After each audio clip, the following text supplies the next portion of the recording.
everyone. We are really wrapping up. We've had a great week of just festival screenings and panels.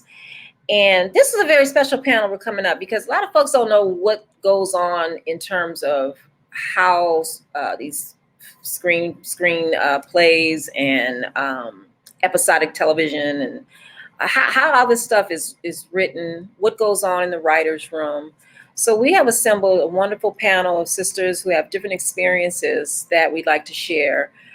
Some were even told that they couldn't write. So, they need to go back to those English teachers or those teachers and show them the credits. So we're going to get into that now. Hopefully those that are aspiring writers will not be discouraged when someone tells you you can't do something, because you got to do what's in your heart, what you're passionate about, and all else will follow.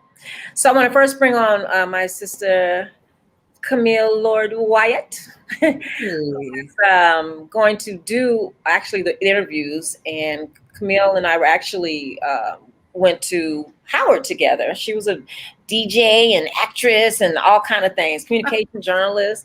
So she's now in LA doing her thing, singing and just living her passion, living her life. So Camille, I'm gonna let you bring the sisters in and you can take over from there, Yeah. Okay, I'm so excited to be here and welcome my fellow Bison. We have Kristina, we have Kristina Thomas, we have Devan Rena, and we have Krystal and Foster. Welcome, ladies. Thank you. Hello. For having us. I wanted to first say that Ada and I started in the School of Communications in 1982. Very proud of that. And we matriculated our 4 years at Howard and did some wonderful things. The School of Communications at that time was had radio, had TV, had film production, had studios, and we were able to do so much. So her and I have always supported each other throughout our journey. I am so excited that Howard is still doing that for us, for my sisters and my brothers, but we're talking about specifically sisters in cinema, and to come into contact with you ladies who are just doing it and doing it for yourselves and making us, or continuing the legacy of making Howard a proud institution, a proud historically Black college and university, and continuing the tradition of the Mecca. So welcome, ladies. Welcome. I'm so proud of each of you, because this is what we do. Yes. This is what we do, right? We were talking about some of the professors that were instrumental in our careers, and people that, taught us how great it was to be an African-American woman and pull all of these gifts out of us and made us feel like, okay, I'm going to go and change the world. I'm changing images. I'm going to tell our stories. We're going to live, and the world is going to come and love us as much as we love us. On that note, I want to tell you a little bit about my panel. Krystal N. Foster, an MFA girl, is an award-winning writer, director, and producer with more than 20 years in the arts and entertainment industry. She has worked as a staff writer for Bounce TV, Saints and Sinners, and specializes in stories that encourage, enlighten, and uplift her community. Krystal's screenplay, Traits, received the Alfred P. Sloan Award, and the short film version, in which she made her directorial debut, was selected at 7 film festivals. Krystal received her bachelor's degree at Howard, and upon graduation, she worked at several entertainment companies, including Paramount Pictures and Fox Entertainment. Wanting to take her creative side to the next level, Krystal pursued her true passion in writing by attending film school. She received her MFA in dramatic writing at New York University's Tisch School of the Arts, where she was a recipient of the dramatic writing full tuition departmental fellowship for her writing talent. Then I have Kristina Thomas, director, writer. She's a professional dodgeball champion turned screenwriter. Kristina hails from East Oakland. As the only child to a public school teacher and nonprofit executive, she enjoys writing dramas with female leads and non-traditional roles. Inspired by her travels throughout the world, from Africa to France.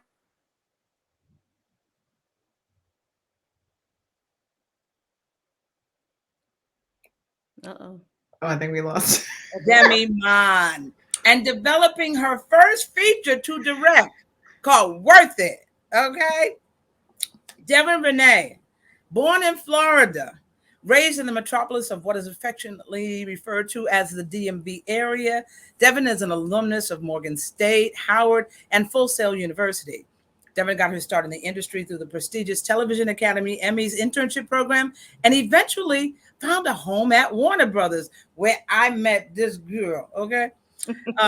Early in her career, her credits include OWN's scripted series Queen Sugar, Freeform's Famous in Love, CW's Stargirl, and she was most recently a writer for OWN's new legal drama series, Delilah. Welcome, ladies. So let's understand, I want to understand, and from my audience, the difference between a director, writer, a screenwriter, and a showrunner. So, Kristina, why don't you start? I'm sorry, can you repeat the question one more time? I want to understand for our audience the differences, the nuances subtle between a director, a writer, a screenwriter, producer. Tell us what your difference is. The difference is with a director or writer, a writer who is in the scripted world, they usually are in the room for 20 weeks or even less. And what they do is they're creating the story, they're putting the episodes together, they're basically making sure what they pitch to the network or the production company is what they're paying for in the room with all these writers. And then the director is going to come in and basically have a vision for what the show should look like and kind of and hopefully partner with the writer to bring that idea to life, and then we get it on screen. And a lot of it comes with also notes from the network, from the studio, from production, sometimes actors.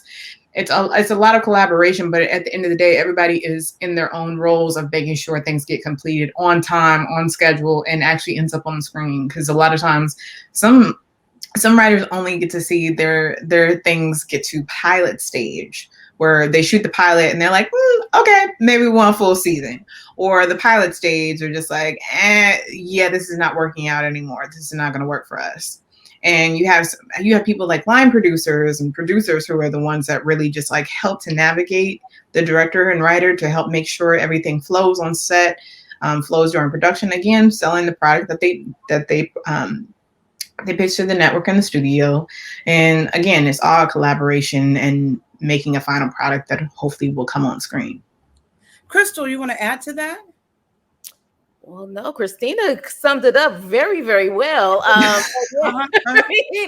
mean, so pretty much, she explains as far as you said this is showrunner situation where the showrunner is the producer, pretty much is the person who runs the whole entire show. From the writing, a lot of times they help with the casting. They're on set consistently, like pretty much they run the show. They hire the writers. They hire the writers from the top level writers who are also producers as well, all the way to the lower level writers who are just staff writers or even writers assistants. So they pretty much run the show from beginning to end. A lot of times they are not directors though, because you mentioned the director writer aspect of it. They're pretty much the EPs, the executive producers, and running the actual show and the background of the show and making sure everyone on set is running everything correctly to make the show run. Yeah. Of course. But the director, of course, a lot of times is different, especially for TV. A lot of times for screenplays, for movies, you see the writer-director aspect where the writer and a director can be the same person. Usually in TV, you have a writer's room where you have writers who actually strictly focus on the writing, and then they hire directors. It can be a different director for each episode, or they may have some of the same directors, but they're typically separated in the TV world. So just to kind of give you the difference between the cinema as far as screenplay is concerned versus TV.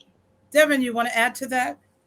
I think the ladies did a great job. There's sometimes we'll have like a consulting director that will basically assist the showrunner. So, for instance, for Famous in Love, we had a director that was there that had been there season 1 and season 2 that basically maintains the theme of what the show is. So that person is kind of filling in the holes. This person is there to sure that whatever we don't catch, whatever, because you have all these directors that are coming in that are shooting each one of those episodes. Say for Queen Sugar with Ava DuVernay, did this lovely thing of having these female directors come in each episode, where you do need some consulting director that is going to be there to make sure that through line of whatever the show is going to be maintained. So there are directors that will come in that'll be there sometimes on shows that can kind of maintain that, but the showrunner is running that ship. That person is the, like, you know, the pilot, so to speak. And they will hire people that can kind of help fill those holes. But for the most part, you carry the weight, you carry the headache. So let's go back a moment. I want to find out how you each really got started as a writer. Like, what made you want to be a writer? Like, what did you do? What was your process? Journaling, more than that? Kristina, I'd love to hear from you. Krystal, Devan, just jump in. Oh, okay. You want to go first, Kristina? Yeah, I'll go first. I got my start. Literally, I mean, it could go from 8 years old to 18 years old. The whole process of just like trying to get into college. I was a singer. I had my own girl group. I was a poet. I was in competitions. I was a paralegal. I was actually, I was a youth attorney in Oakland. So I actually tried cases of youth from 12 to 18. So I had a lot of things where writing was involved, and also convincing people to sway in my direction was really in my purview of just like, oh, I know how to tell a story. I know how to get people to listen to me. But I think it was when I actually went to Howard for on an HBCU tour. I was like, oh, I need to be here. I don't know where I'm going to be, but it's going to be here. And I just realized like I really wanted to focus on film. And of course, I went there for film. Could not get into any writing classes that were just like supportive. So I ended up applying to USC for a second time. Again, I was told by 2 professors from that school that I was never going to get in, and I got in. And on top of that, I ended up directing a pilot for Endemol and MTV 2 weeks before I entered into the grad program. And I got my first writing experience, writing for TV, the outline experience, from Aaron Rashawn Thomas, who was my professor and also was a former EP on SWAT on CBS. And he really saw something in me where I was writing a outline for a show show that was on air at the time, Sons of Anarchy. And he was like, I love how you killed this person. Like, you did it in a very interesting way. And I was like, oh my God, I think I did right. And from there, I just kept on taking writing classes, wanting to get better, trying to do whatever I could, reading scripts. And finally, again, I got my chance to get in the writer's room from someone I met through a Howard person. He happened not to go to Howard, but he helped me to, Hank Jones is his name. Hank got me my first gig as script coordinator on the New Edition story. And that was my intro to like writer's rooms as a script coordinator and writer's room assistant, and really understanding the process I've been on over 10 shows as a writer's assistant, script coordinator. And I really think that enhanced it even more so of my dream of becoming a working writer, but also understanding what it takes to be a writer, because a lot of people don't know that it takes hours of just like understanding how scripts are made, but also how they're written and how stories actually have to make sense with a team. Yes. Devan, were you a script coordinator? Yes. Tell me what a script coordinator. Tell me a little bit more about the script coordinator. You want to blow your brains out? Legit. It is one of the most difficult jobs in the writer's room that does not get enough love, that does not get enough shine and appreciation. It is, it's almost insulting when people go, "What is that?" And you go, because it's the function that is the liaison between the writer's room and the production. Without this role, without this job, production would not have scripts. It just would not happen. But not enough people, I guess, know what the function of the job is. But you're essentially the person that puts out all the drafts. You're the person that makes sure that if there's a vehicle, that production's aware. If that vehicle changes, production's aware. If there's an actress that's added to the script, production's aware. It's a very meticulous job. It's not one that is as creative as you want, but very much like Kristina said, you have to sort of understand the functionality of how that works within the function of being creative. So if you're, for instance, when I work for Warner Horizon, which I don't work for them anymore, so I can say it, they're cheap. When I work for them, it was very much one of those things where we were always on a budget. We were always, on budget. And, as somebody that is studying to become a showrunner, you do want to sort of ingratiate yourself in understanding that, yes, you're writing for the audience, but you're also writing for the money of it all, right? So how do I take the piece of material and how do I train myself to write like we are writing within the structure of this budget, and understanding how formulaically that is possible.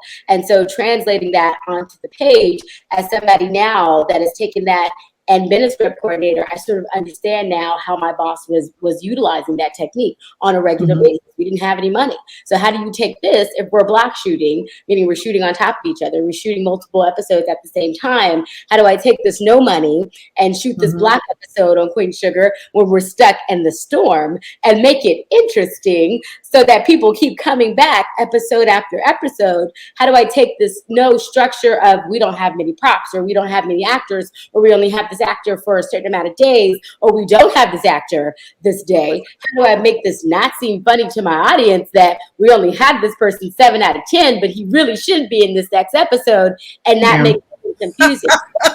So it's very much a jack of all, a Jane of all trades sort of thing. And as a script coordinator, you begin to understand that because you're the person going in draft after draft, understanding, pulling script, pulling characters out, putting them back in.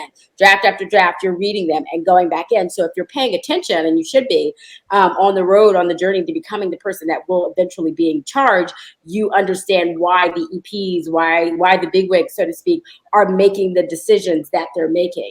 They're taking into account the money. They're taking into account the time. They're taking into account the audience, but they're also taking into account, what it is we're trying to do this season. We go back to the overall arc of the show. Why are we doing this? And that is how I had to start looking at it. Otherwise, you would blow your brains out because it's a very hard job. I have a question, Krystal. Have you always wanted to be a writer? No. I actually did not know I was a good writer. I grew up in California. I grew up in the Long Beach, Compton area, and my mother always had me involved in the performing arts. I was a dancer. I was a singer. She got me involved in acting. We all sing, huh? Oh my God. That's where the Howard love came in. That's where I literally actually danced and was in a dance academy with Laverne Reed, Debbie Allen, Felicia Rashad used to come in. Of course, the Howard Connect was there. So I knew Howard was always in the back of my mind, and I knew the arts was in the back of my mind. But as I graduated from high school, one of my counselors felt like she told me I couldn't write. So I think in the back of my mind, I said, well, I'm going to go for something completely opposite. Even though technically, like I was saying earlier, if you want me to write a history paper on something that I don't care about, yes, you're probably going to think I can't write because I'm trying to do everything I can to get out of that paper. However, on the creative end, I never had any creative classes growing up as far as writing was concerned to know if I really had that talent. So I went into business school. And it was literally going through the stress of business, going into corporate jobs, and stressing out that I found an outlet in writing. And honestly, that's where that came from. And honestly, it was started with a dream. Divine intervention is what I call it. But it started with a dream where I literally took my past in the performing arts and being a plus size little girl growing up in performing arts and said, I need to make this into a movie. Yeah. And so I literally got a screenwriting Bible. Yeah. I literally bought a screenwriting Bible, and I ended up buying the Movie Magic software and wrote my first screenplay that way. And as I was writing it, it was stressful, but I loved it, and I started to perfect it. And that was the actual screenplay that got me into NYU. So that's my journey as far as writing. Never knew I could write. Starting, I feel like God was the calling, just pretty much telling me, look, this is what you're supposed to do. And I actually listened and started to develop my talent. So that's what got me into NYU. So yeah, I didn't know I could write. I wonder if, I know when I was growing up, I saw very little images of us. And so was that your experience at all, ladies? Devin, Kristina, Yeah. did you guys wonder, well, where am I and where are my stories? Not at all. Yeah, I mean, I would say this. Luckily, by the time I was growing up, The Cosby Show, A Different World, those shows were there. Yeah. So I was able to see those type of shows. But behind the scenes, I didn't see a lot of us. You saw certain people. You saw the Debbie Allens. You saw certain people, but you didn't really see a lot of people behind the scenes. I know when I was in the LA world and auditioning and different things like that, I did not see a lot of us as casting directors. I did not see a lot of us as, producers, as writers. It was always other people who did not look like us. So you would see us auditioning, but you didn't see a lot of us making decisions behind the scenes. Right. And that's on top of also being a plus size girl growing up. You have that whole thing with being from LA, the whole size matters and your looks matter. So yeah, so it was a lot of that I had to truly develop and truly trust my own instincts and really fall in love with myself, because if you don't, you will feel lost. Like, where am I in certain parts of this industry? So what about our images currently? Are you ladies comfortable with the images that you see of Black women represented on screen, whether it's TV or film or internet, or what do you feel about Black images? I'll let you guys go. I'm sorry? I think it's gotten better. I'll let you guys go on that one. Yeah. It's gotten better. To Krystal's point, I think it's gotten better, because let's face it, I was a chubby kid and none of the Cosby kids were fat. And that was my whole thing, was like, none of the Cosby kids were fat. I was always kind of like, where am I represented? When I looked on television, like keeping 100. Where the little chubby girls at? And to keep that representation. But we were fortunate to have grown up at a time where, by the time I got to Howard, Debbie Allen and Felicia Rashad had already been through there, and you were already seeing these sort of images on television, and you had the respective different world that had happened. But now I feel like we challenge those images so much, because you have such a wealth of content. I think the issue with that is sifting through what is content and what is just creation. And so just because you have a camera and you have access to YouTube doesn't make it content. You just created something and you slapped it up and put it out there. And that's just not something that you could do 20 years ago. So I guess the issue is that we have sort of this cross-pollination of a world where we live, and where somebody in Africa, somebody in Thailand, somebody anywhere can get on and they can see these images sort of projected, and they are supposed to speak for all of us. And that's what I take issue with, is that that's not necessarily my reality, and that doesn't speak for me. So it's difficult, because sifting through the pieces and the images of what is supposed to be my reality, or what is relatable to me, or to what I would like desired and put out there is hard. It's a challenge. And as somebody that aspires to be a showrunner, I want to make sure that I'm living in the truth, and I want to make sure that I'm capturing and sort of retelling in my Griot way that humanity. But it's difficult, because you're always having to sift through the BS, as far as I'm concerned. So does is your goal to be a showrunner? Are you guys comfortable with being writers? I want to be a showrunner. Absolutely. I want to be a showrunner. I have my own production company. I want to give opportunities to other people, but at the end of the day, I want to own what I put out. Right. Yeah. Sorry. I think it's important for all of us to aspire to get to that point, because that's where you can really make the change. You can't really make the change, as a lower level writer. Of course, you have to pay your dues, but at the end of the day, if you decide that you want a particular character, a particular look for a particular reason to make a point in that script, as a showrunner, you have the option of pushing that forward. But if you're a staff writer, they can easily change whatever you put in that script. So at the end of the day, you have to really, if you want to make change, you have to get into that higher position as a showrunner, or better yet, even own the stuff that you're doing to make sure that you have control of what you want to do as far as your work is concerned. So, but even still, networks are still you're still going to have someone to answer to. Yeah, you're still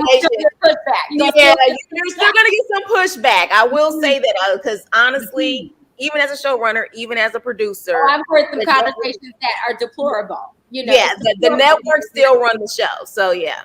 I want to know about those dues. You said paying dues. So how do you get to the writer's room? I want to know about the paying dues part.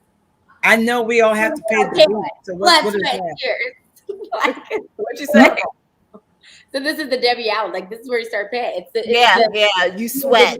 The blood, the sweat, the tears, the getting the coffee, the paper cuts, guys, the paper cuts. Yeah, I think honestly, everyone has their different lane of how they got there. Honestly, you have some people, like, for example, my first professional experience, I started off as a writer's assistant, but the showrunner read my script and then placed me as a staff writer. So literally I was like a slash. I was like writer's assistant. I was still getting coffee, but at the same time I wrote scripts for the actual show. So that's one way. And then other ways, there are some people who can skip the line altogether based off of who they know. There's some people who literally write for years, get into writing fellowships, like the Disney's, the HBO fellowships. There's so many fellowships out there. They go through that way to get into the industry. So there's different ways to get in, but honestly, it's still a struggle, especially Kristina, how was your journey, or your challenges, or your dues paying? What did that look like for you? For me, it was working through the writer's room. I got my professional start as a director's assistant to an EP of a show, The Muppets.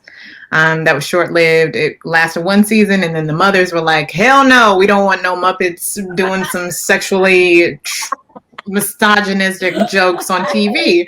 And so I was like, I really enjoyed it. It was great for me because we were all in the same building. So on the same floor that my director EP was in this office, right across the hall was a writer's room. So I literally got to see, like, if I want to work in the writer's room, there's all these people, there's all these different levels of writers in the room. There's the writer's assistant, script coordinator, there's a writer's PA. Like, if I wanted to do it, this is how it's going to work. And again, Hank gave me he was just like, he lied to somebody and was like, yeah, she know how to script coordinator. She know how to do that. And thank God, because I coordinated and I made sure, like, I went to all the networking events. I met all these different writers. The writer of New Edition Story, Abdul Williams, I had met him at a book fair the previous year, the Crenshaw Mall. And I think I talked to him twice. And at the time, he had a little daughter. I think she was 1 or 2 at the time. So when I went for the interview, he was like, I know you. You're hired. And so I had to learn the job right on my feet. I messed up on all 3 scripts the first time. And I took all lunch to fix every single script. And probably Devan knows, like, you cannot go back on changes. Once you change it to blue, you can't go back. And I had to learn, and it was all on my lunch break. And it was a whole thing. Your lunch break, you learned. On my lunch break. That's what we do. That's how we do it, right? No, I messed up on Oprah. It happens. Okay, yeah. So literally, I've gone through different writers' rooms, literally from sci-fi to dramas to horror to. I literally got a crash course in, like, if I literally can pick any lane that I wanted to, because I've been in those writers' rooms and I know how they work. And that was me paying my dues to myself of what genre I wanted to step my toes in. And I think the first show that I got on, I never saw myself going doing a sci-fi show, and if anything, working for JJ as my boss. So literally, it's just like, it is what it is. And I literally applied to be the writer's assistant for that job and came out as a staff writer. Amazing. Wow. Amazing. Kevin, you said you messed up on Oprah. How does anyone do that? Yeah, because I know Craig. I was script coordinator on that show. I know Craig. Well, then we got to talk about offline. We got some time, girl.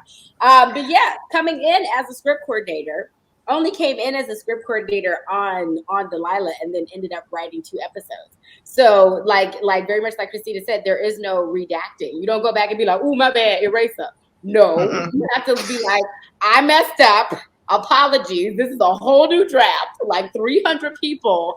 Oops, that's on me." And when you're sending out scripts like I used to send out scripts and I would start shaking. I would be like, and I'm just like looking like, okay, did I spell it right? Okay, God, Jesus, did I spell my name right? Oh God. Like I legit got the C numbers wrong in my own script. I was so nervous. This is my own script that I wrote, dude. I know nothing about what a writer's room looks like, and I'm sure most of us don't, because it's a prestigious place when you get in it. Well, right? It looks like this right now. This is writer's room. This Zoom room.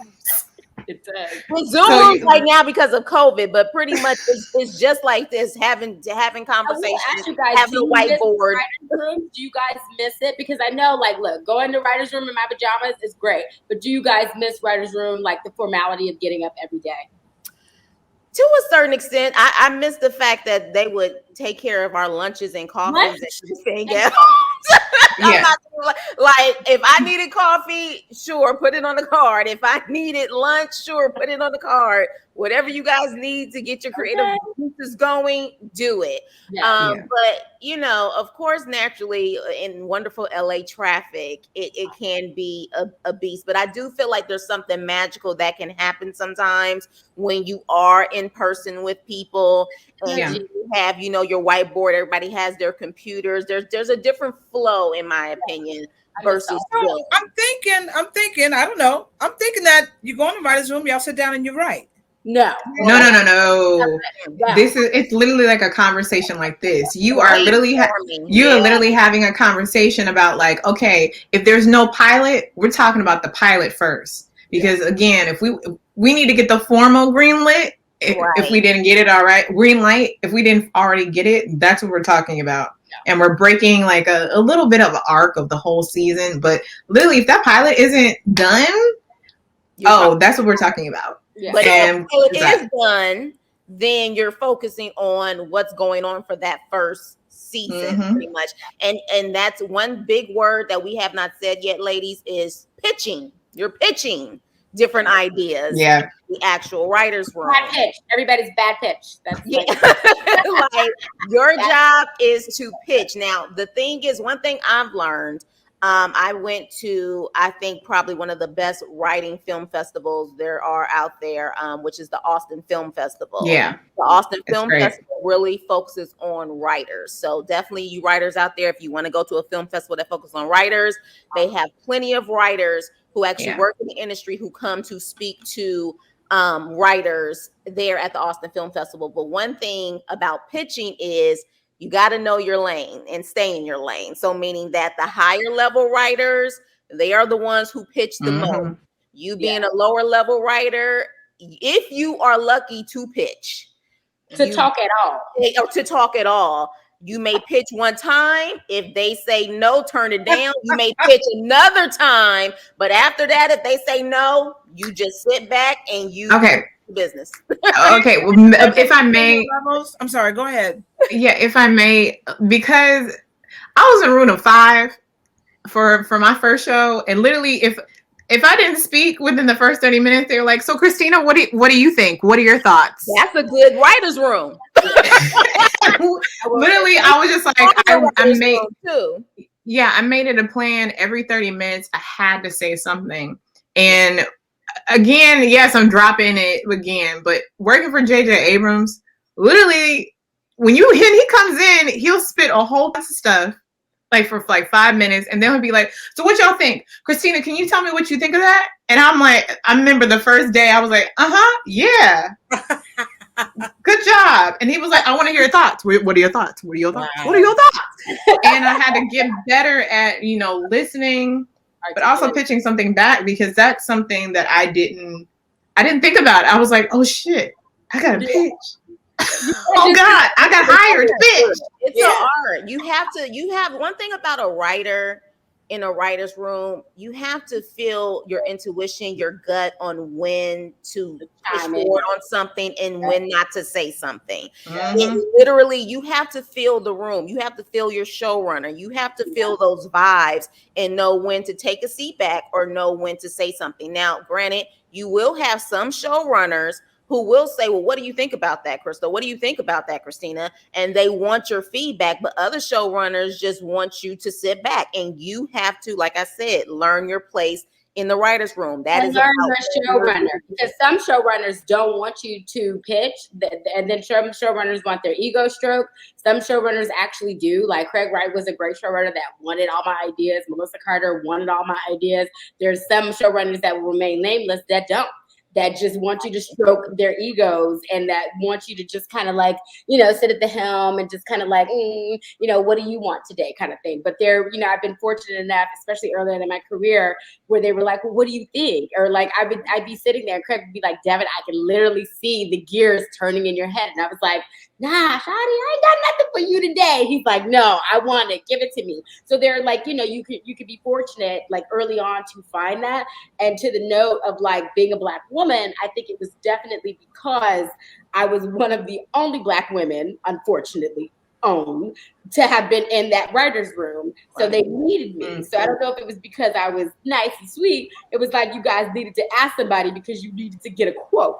So whatever it was kind of like you needed to get this information. But you'll find that as a writer, you'll have a showrunner that'll actually appreciate it, or you'll have showrunners that don't.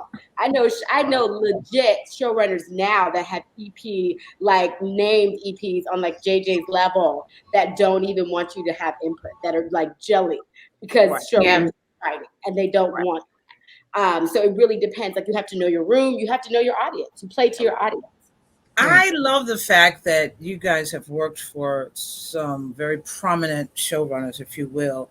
How was that? How was that to work for Ava DuVernay or J.J. Abrams or Craig Ross? Like when you actually were in a room with them, did you feel like, oh my gosh, like I made it or what? Oprah, I can already tell you. When I met Oprah, I was like, oh snap, it's Oprah. Shit. Oh, she smelled good. Oh, she looked good. Oh, she got a midriff top on. Oh shit, she pulling it off. Oh, I can't say anything. And then she's like, Kristina, how are you?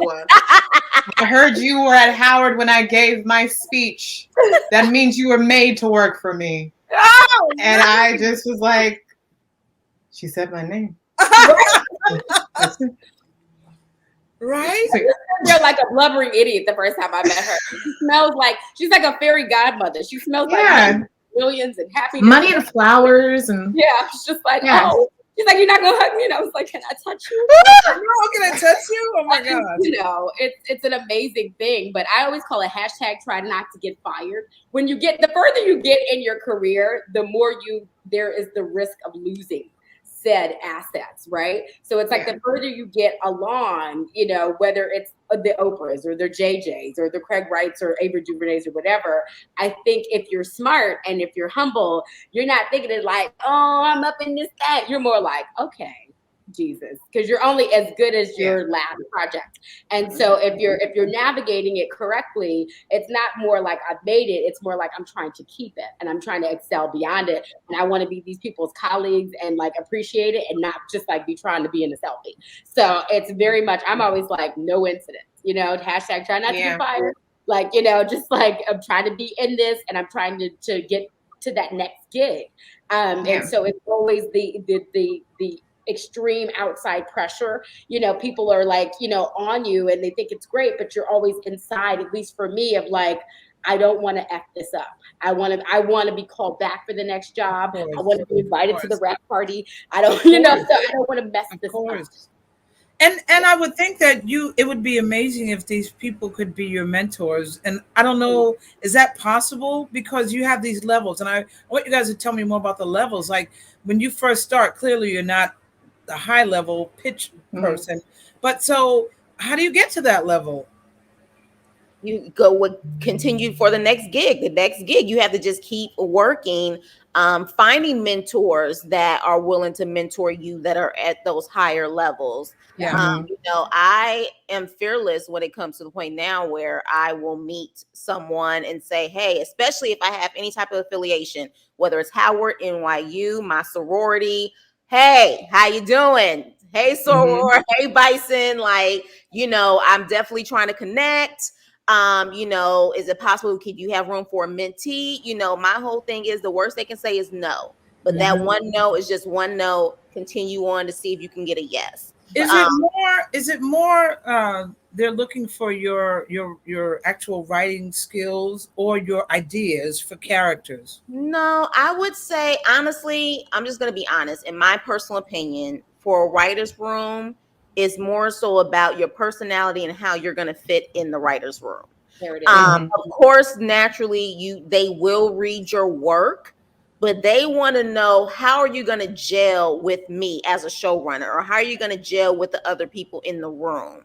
If, you know, if you are someone, if they need someone who's outspoken and you're kind of passive, they may not want you. Or if they want someone, if they prefer, you know, that is, you know, passive and meek because they don't want them to speak. It really depends on the showrunner. I would say it's more about personality first, you know, and then as far as the writing is concerned, yes, but they want to know if you're going to be able to fit and gel well in that room. Yes. So how do you develop your skills as a writer? Like, how do you become a better or greater writer? Writers write. Right. Right. But also classes, take writing classes that are specific to actually TV writing or feature writing, because people think that they can take one writing class and then that's it. No, it is a process of, and if you found out actually your work stinks, I need to practice my writing, and if I don't have great ideas, is it coming from the way I tell the story, or is it just coming from the original story? It takes time and reading books and actually investing in your writing process and in your writer dream to come to fruition. I wanted you to tell me a little bit more about Lovecraft Country. What was that about? Like, how was that to write on that? Amazing. It's a great show, and it's very sad they only have one season, but yeah, I was coordinator for that show, and I actually left Greenleaf to get on that show. So you know all my pals then. Okay, we really got to. Oh yes, I know all about that. Ivy and everybody. Okay, yes. Yes. So yeah, we can talk about that afterwards, because Lovecraft had nothing on Greenleaf. I know. Yeah, but Lovecraft Country, when I came in, they already had half of the Bible written, and it was just nothing but history.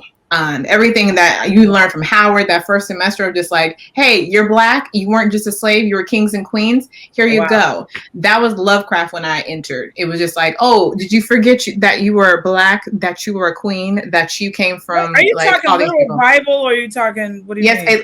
A little Bible that explains like what the 10 episodes will be, the breakdown of the history of the characters, and also like the history of some of the episodes that explain like the civil rights movement, what slavery was, what magic was, what the visual effects would be because of what was incorporated in the show. That was a Bible, and it was over 27 pages, and that was short. Because I would say a TV Bible, just so people are clear what that is. Let's just say, for instance, if you pitch a show to a network and they love it, sometimes they'll say, okay, great, but we want to see your Bible. We want to see exactly where this show is going to go throughout the season. We need to know where we can pretty much potentially make our money. Is this going to be a good show?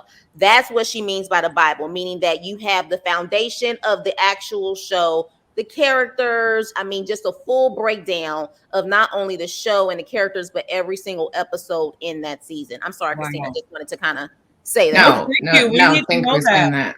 Yeah, we need to know that. But yeah, that was my intro into the room the first week. And I literally didn't do any script coordinator. I didn't send out any episodes. It was me getting to know the Bible and getting to know the characters, and also reading the book within a weekend, because I had to get up to date on everything. And as you saw on the show, like literally compacting that in a week, it was just a whole lot. The first episode was like a season finale. It was. Yes. It was. I know. It was And wow. that script was 77 pages when I came in, and then it went from 67 to then 72, and then it ended up being 77 at the end of the day. And I actually ended up getting to sit in for the writer's assistant who ended up getting an episode 8, which is one of my favorite episodes.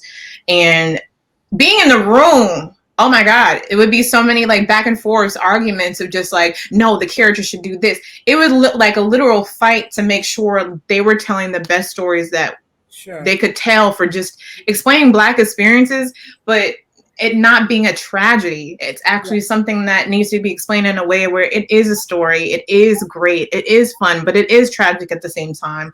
But it's also getting people who are not Black or who have not learned our history to understand the concept of what it means to be a Black person during the 1950s, 1960s. And so literally you had that on the backs of all the writers in the room. Oh my God, the stress. So that's why I was just like, after the pilot was shot, I was like, I need to leave because it was a lot for me. Yeah, you got to detox that with some of those. Yeah, it was a lot because the pilot took about 2 months to shoot in Chicago. Wow, yeah. And even during that process, I was here in LA. I didn't get to go to Chicago. So even hearing what was going on in production, just trying to make sure everybody understands the process of scenes, it was a lot. And on top of that, it was just like by the time when I quit, it was funny because the co-AP on the show called me and was like, so you just gonna quit? You just gonna leave us? What's happening? And I was like, this happened and this happened. And then I needed to break the job for that. She was like, I'm gonna be your mentor. We're gonna get through this. Hey! So she continued on, co-APing Sonia Winton, who was the co-AP on Lovecraft, became a mentor, but also I was kind of still along for the ride of just like making sure things were still good with Lovecraft. And yeah, it was a process. The difference, first of all, I want you to talk a little bit about Greenleaf, and Devin, I'm going to have you talk about Queen Sugar, and Krystal, you're going to talk about, I want to know the difference between the rooms, Kristina, from Greenleaf to Lovecraft Country. What is the difference? Yeah. Devin. Kristina. Okay, so Lovecraft Country was basically period. I know the executive is going to call it a period piece. So it was 1950s, 1960s. I so do apologize, guys. Hold on one. Well, go ahead, D. And Devin. She back? Okay. Oh, she's back. Okay. That's okay, Kristina. You can go on. So Lovecraft Country was in the 1950s, 1960s. Yeah. And that was more so dealing with history, really going deep into like, not just Wikipedia pages, actually bringing in books. And Greenleaf, I was brought on as script coordinator because I go to a mega church in LA. And also I've been a Christian all my life. I go to West Angeles. You know that. Oh, yeah. Okay. Go ahead. What church?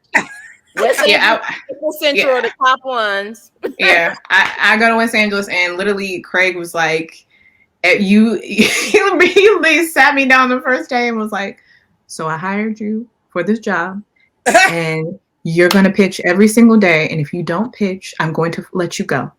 Okay? Wow. All right, let's go out there. And I pitched every single day. And I was scared out of my mind. I was like shaking like the first month. When you say pitch, what does that mean? I don't like pitching because I was the resident church person who knew what mega churches were doing, and it caused like a feud between me and another writer because she was like, she don't know what she's talking about. I was like, do you want me to show you the flyer? Like this was what happened in church last week. Like, collect yourself. Later use that idea. Oh, that's another thing. That's crazy. Yeah, the women. There was a pitch that I did for the women's conference. There was like a whole big thing this season about the women's conference and making it a big deal. It was because of Lady May Day, at West Angeles. We were just coming off of that past summer, and I was just like, we should think about doing that because that's a big thing at West Angeles, and I know that brings in a lot of the women ministers from across the states to come and just be with Lady May and also get your dollars donated. Okay. And so that's amazing. Devin, tell me about Queen Sugar. How was working on Queen Sugar? Because you were there from almost the inception. I was there from the inception. That's My right. boss wrote Yeah. that show, contrary to popular belief. Okay. So they're from the ground up, built the writer's room of Queen Sugar on my back. Yes, and it was amazing, but I'd never been a showrunner's assistant before. So I did not have any idea what I was doing, and came into it very blindly, just had no idea. But had networked with this lovely person, Melissa Carter, who was my mentor at the time, coming out of Warner Horizon. Yeah. I think at the time you and I met, I'd been passed up for a position, and I was pretty sour about it. And I was like, you know what? I gotta get up. I gotta get up out of here. I was That's right. It was time to go. And so finally, time to do my thing. My Why thing. did I come here? Okay. Yeah. And the divinity and everything aligned, and Melissa Carter gave me that opportunity, and just like hit the ground running. And you get the call that day. It was like Ava DuVernay and Oprah are making a show, and Melissa Carter's show running it, and you're going to be the assistant. And one of the assistants told me that at Warner Horizon, and you remember where I used to sit in the front. And she put in my little cubicle, and I was like, "Girl, get out of my cube." I love you because I knew you win. Oh my gosh! Like, bye, girl, get out of my cube. I gotta go. And she was like, "No, for real." Wait, Devin, did you have to show them like a writing sample or anything like that? This was literally, and that's the funny thing, because I get that question all the time now. It's like, did you have to be like out there hustling scripts and like doing a bunch of stuff? And I did not have that experience. I know that there are some showrunners that are like, show me everything that you have. I did not have that experience. Like Melissa and I had networked before. She had done a pilot for Lifetime, and I was supposed to shadow her. And at the time, Lifetime had done that horrible Saved by the Bell biopic. Horrible. And they had done all this marketing for it, and her little show had nothing. And so it didn't get picked up. And so she's like, well, I would have let you be on the show, but it didn't get picked up. I'm sorry. And so very much like I tell my little interns and mentees, it's like, sometimes it'll be this year, sometimes it'll be 3 years. And it was 3 years before I got another opportunity with this person. Because a lot of people in LA are BS. They'll be like, yeah, when I get an opportunity, I'll put you on. And it was 3 more years before she could actually turn something into fruition. But she literally came back for me. And it was like an ordinary day on the horizon. I was like legit the candy girl, the pushing paper girl, the mail girl. Whatever you need. Right. Everything you need, I got it. I got it. Coffee, sugar, Diet Coke, what you need. Everything, but that's how I got to know everybody, is because anytime you passed in and out of Warner Horizon Television, you had to go through me, legitimately. And it was just the best networking opportunity at the time. It just seemed like I moved across the country to validate people's parking, and I was really getting pissed off. So I was like, I have a master's. This is ridiculous. But I realized later that, from everybody from the big, the Peter Ross down to the littles, I knew everybody, and everybody knew me. And it worked out. But at the time I was pretty disgruntled, and I needed this opportunity. And thank God it came, and Oprah and Ava and Melissa kind of coming through and sort of saving me in this moment was wonderful. And starting out, it was great. I remember, I was so funny because I was watching Kofi's movie the other day, and I just remember being with Kofi just when he was just becoming into his own, and working with him in his dialogue coaching, because his accent was terrible, y'all. Everybody says that. Get it, baby. You're in the South. I was like, we're gonna get it. We're gonna get you. We're gonna get this out. And he's like, I'm gonna be a big star. And I was like, baby, I think you're gonna be a big star. So the derivative of having like from 6 seasons, at the time I was the Black Employees of Warner Brothers board chair president. And one of the things that I was able to do was strengthen diversity across Warner Media by throwing events with all of the other like JSM presidents of the Black studios, like all of the other heads of the JSMs at the Black studios.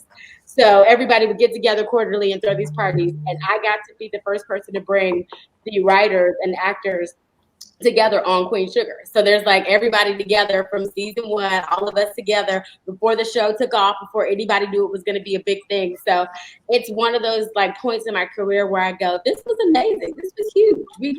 I didn't know it was going to be a huge deal, but it was a really big deal.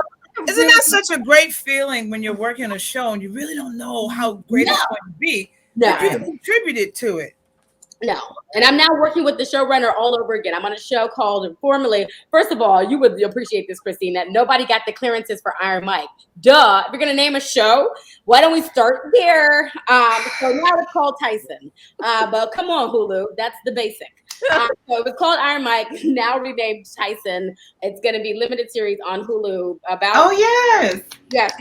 So I'm on it now, but I'm working with Anthony Sparks, who started out season 1 on the show with us, who is now the showrunner of Queen Sugar. So we're back together again, which is like so kismet 6 years later. And that's so funny because we still have so much tea about all the delicious Queen Sugar drugs.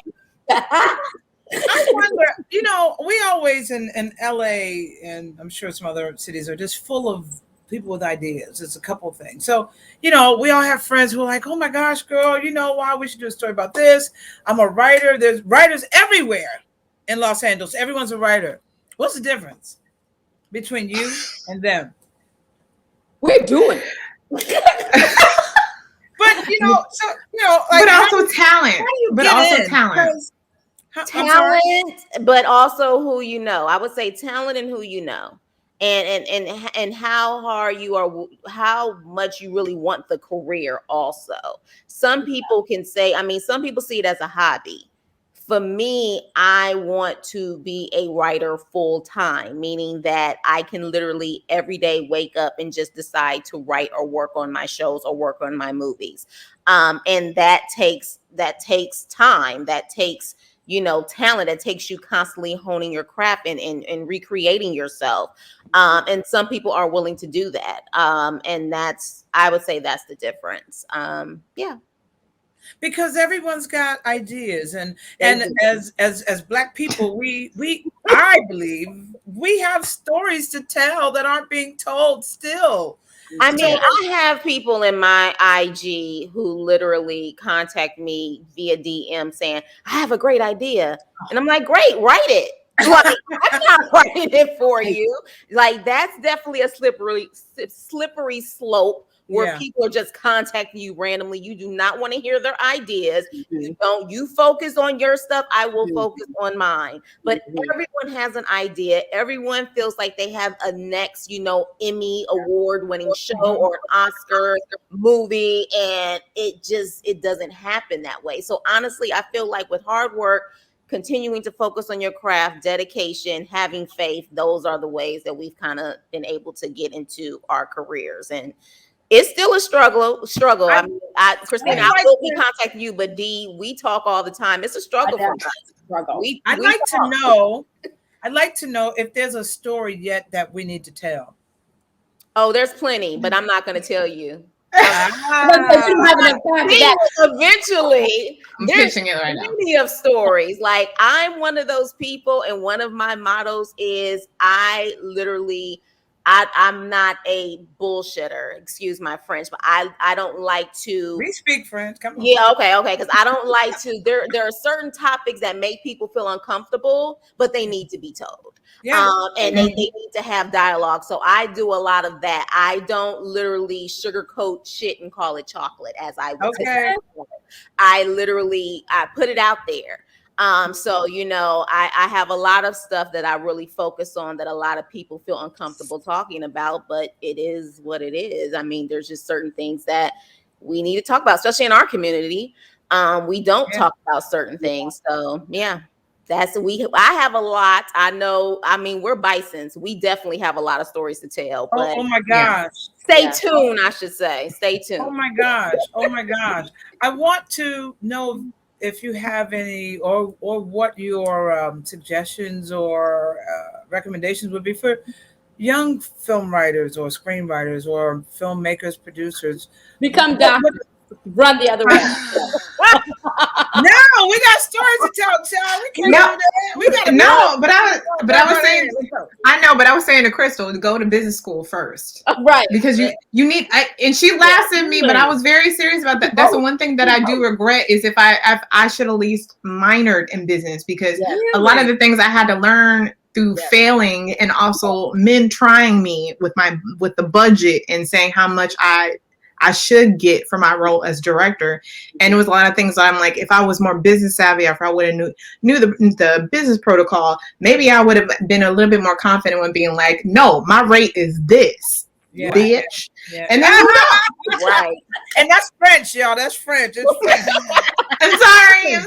But I love honestly, Jesus. as black women, even being a business major, Kristina, it's hard for us, especially in the beginning, to push what we know our worth is, because a lot of times when you are in the beginning of your career, people feel like they can give you a lower budget, or they can feel like they can give you a lower rate, and sometimes you have to somewhat accept those rates to get to higher rates. But at the same time, it's a fine line between, when do I say, hell no, this is just what it is, or you know what, I'm going to take this opportunity, because sometimes you have to step backwards to jump forwards. So it's kind of hard for us. And then, of course, being Black women, we tend to get stereotyped. So if you definitely say no, it's like, okay, she's being a bitch. She's being difficult. And then, you have a situation where if you constantly say yes, they feel like they can always give you a low rate. So it's like, you're damned if you do, you're damned if you don't. So you have to try to have a fine line where you don't want to necessarily burn bridges, but you also want to let those people know that I'm nice, but I'm my money. Yeah, no, I just did that. I was starting my production company. It just launched last week. Yes, boss up. It's monetizing the value of your brand, ladies, and bossing up, telling people to get out of your face. I don't come to McDonald's and ask you for freaking free fries. So stop asking me for notes. Exactly. I'm a bison. Get out of my face. I'm tired of it. It's really ridiculous. And so monetizing the value of that brand and being okay with being boisterous about the fact that, like, this is what I'm worth. And this is the value of my time and my talent. Pay me what I'm owed. That's what I mean? But having, the self-confidence to be able to put something behind that takes time. It takes being a seasoned professional, and it takes brandizing. And that's something that you learn in business school. That's something that you learn. That's something, as an artist, I didn't get that. I went to film school. So, Preach. I'm just like preach. Yes. Oh my God. There is like an hour is too short to be dealing with you all. Really? This needs to be a conversation. There's so much more. Oh my God, so much more. This was so informative. I want to know your challenges. I want to know, is it a novelty being a Black woman in a writer's room on a show that's not Black? How you feel emotionally with the stress levels that you go through. I want to know that kind of stuff, because that's what I want to feel. But I also want to know about what they're doing going forward, because I know each of the ladies has started their own production companies. And I think that's what's up. That's what's up. I want to hear about that. Yeah. I don't know if we have time for that, but that's what I want to know, because I know Devan just launched her company. Kristina, Krystal. Both of my sisters. I haven't started a production company yet, but I know both of my sisters have. So I'm all about promoting and helping them also as much as I can. But right now, I'm just in writing mode and writing and writing and writing. But I will say, the show that I worked on, I was the only woman, and mind you, that show is predominantly Black women who are the leads. So I was the only woman, and of course I'm Black. So it would be times where it would be difficult, because you are dealing with writers in the room that have been there for season after season. So they pretty much feel like, of course, they know the characters inside and out. And of course they do, because I didn't come in the beginning. I came in, in the 5th season. So, but you still have to find a way to sometimes express yourself and say, hey, a woman's not going to do that in that scene. This is not realistic. So it can be difficult being a Black woman in a writer's room. You hear often that a lot of times you are the only one. You are the only one. Yeah. But again, like I said, being in a writer's room is not about your talent. It's an art, and it's intuition and just knowing how to work the room.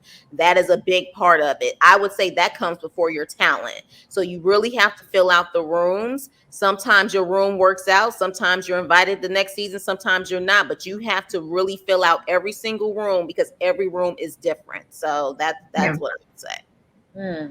it's like double dutch. It's like, when do you jump in? When do you jump in? When do you jump Right. in? You know what I mean? It's very much like that with pitching, with just the timing of the showrunner, with everything. You know, I was pulled on a lot on Delilah because I was the only Black woman. I was quoted in Essence and all this, and a lot of it I felt like was BS. You guys were parading me around in front of the press and all this. I wasn't paid extra money for PR. They owe me money as far as I'm concerned. You know, but it was like, let's put me up, let's prop me up as the Black woman, as the Black force behind the show that's now canceled. Why? Because there wasn't really a whole lot of voices. Yes, girl. Why are you the only Black woman on a Black show? Why is there not a lot of Black showrunners running Black shows is the question. I don't know. Normally around Hollywood, I don't know. I don't understand what is going on. It's just like, I don't get it. But this is at OWN. You know what I mean? This is like, why would you not think that OWN would be at the helm of making sure that there are Black female showrunners running shows about Black females? That makes sense. I don't know.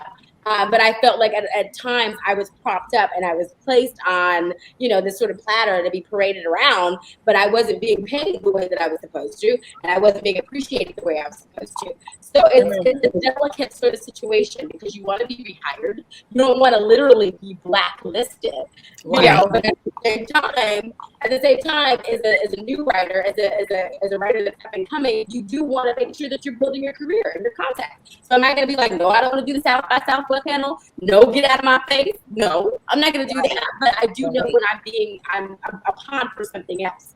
You know, I'm not stepping fetching, but I'm stupid. So, you know, it's a double dutch. It's a double dutch. It's a delicate dance. And as a Black woman, we wear so many different faces, right? We have the back face on, and we know how to take that violet back face off. Okay? And if you don't speak the language, that is the dichotomy between working and not working. Right. I thought Erica Butler was on that show as well, too. She was, yeah. And she quickly was off of it. Do you all have questions for each other? No, well, I'll have to see, Kristina. We'll have to give our information and stuff. I'll make sure y'all get each other information. Yeah. It seems like there's a stress level that you have to. I mean, are you all like between shows, like running to your therapist? I mean, going on vacations? I mean, that's what vacation is for. Yes. The stress level to maintain is just peaked. Why do you think we're always on the couch? Writers are always on the couch. That's why they fight for the insurance so hard with the WGA. It's like we're always, you know, stressed. Well, I feel like every writer I know has some form of stress. We always used to say in school, the hard part about writing is writing.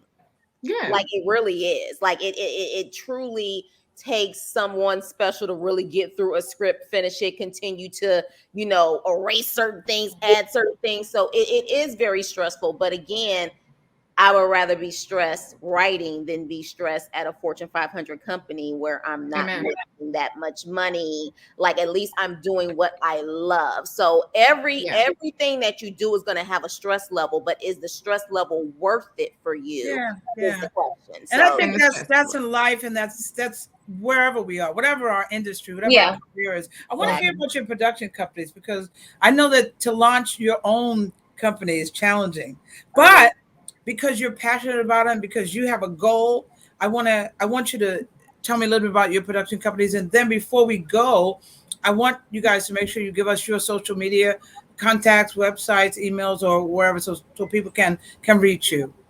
Yeah. Kristina, I know, was it Kristina, you told me you had a production company that you were working on?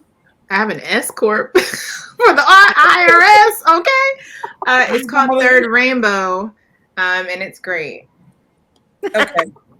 Okay, Krystal? I do not have a production company. I do have an S Corp. That's one thing that writers should look into once they become professional writers. They need to look into S Corps. So that's one thing you do want to look into. Right now, I'm writing a new pilot. I have 2 pilots circulating. I do have representation. I have a manager, which that's a whole nother, I guess, conversation we can have about representation. But, you know, so I have been having a lot of meetings with, you know, either production companies or executives. So yeah, it's all about just making those connections. I am not afraid to get in someone's DMs in a heartbeat and say, hey, I'm a writer, you know, or if I met them at the Austin Film Festival. So right now it's just about getting into more writers' rooms and being able to continue to advance my career. So yeah. Devan just launched her production company. He did. Yes, I just launched my production company. I just revamped my artist website, justdevanrenea.com. That's DevanRenea.com. And my production company, Boss Up Productions with an S, which was a labor of love. It's so difficult. It was very much like what you guys said. It started off as like, I just need a loan now to have my money from the IRS. And then it was like, I just need to make sure I have an escrow. And then it was like, no, I need to monetize my brand. So people start asking me to give them notes for free. And then it was like, no, I need to boss up and stop doing it. And then so then it acquiesced into so much more. And I realized I needed to boss up. Which was really the birth of the name. It's just like, stop being afraid of it. You have all these skills, you know all these things, and you need to make sure you harness all of your wonderful talents under one umbrella and figure out what it is you're trying to say. So I hired a brand manager, and I revamped all my brand, and I'm happy to report that it is up and running. And it's exciting to have this other thing outside of just writing, right? Because at the end of the day, whether it's the Craigs or the Oprahs or the whoever, when you're not in the room, you have to be active and be doing something. And that is the advice that I give to any of the other artists that are rewatching this, that it's like, you know, you always have to be moving. The synergies, it has to be going. And so it's very important that you always have these nuggets of other things that you're doing. So Boss Up is my baby. Yeah. Okay. Social media. Can we find out where everyone is? IGs, Facebook? Yeah. IG. Now I'm private, and I'm private for a reason. So if you want to add me, just send me a message and say, hey, I saw you, you know, on the panel, and I will definitely add you. But yeah, certain people follow me, and when certain people follow me, they see these people are following me, so now they're trying to get in contact with me. So I am private, but my handle is Krys, KRYS, Writes, like rights, plural. And so yeah, that's my handle on IG. Okay, are you on Facebook too? I am, but I don't really do Facebook. Okay, that's fine. That's fine. I'm more of an IG person. That's fine. Because somebody's gonna say, "Well, I do Snapchat." I don't do Snapchat. Y'all do TikTok. My brand manager told me to get a TikTok. I wrote it on a sticky note. I said, "How ridiculous is this? You're telling me to do TikTok, and I just wrote it on a sticky note." I was like, "No, I can't do it. I can't do it." Yeah. Kristina, where can we find you? You can find me on Twitter and Instagram. Instagram it's Kristina Thomas. Yeah. And on Twitter it's Introduce X Tina, because at Howard I was known as DJ X Tina. Coming on the one. I was a radio host on WHBC. Me too. See, that's what we do. That's our stomping grounds. And then I went on to HUR. I worked at HUR as well. Oh, what's that? Right next door. I was on air, indeed. Devan, where can we find you? I'm not as fancy because I don't tweet. It's so funny when Ava made everybody, because she's so big on Twitter, she made everybody get a Twitter when we did Queen Sugar, and her and Oprah were my only two friends.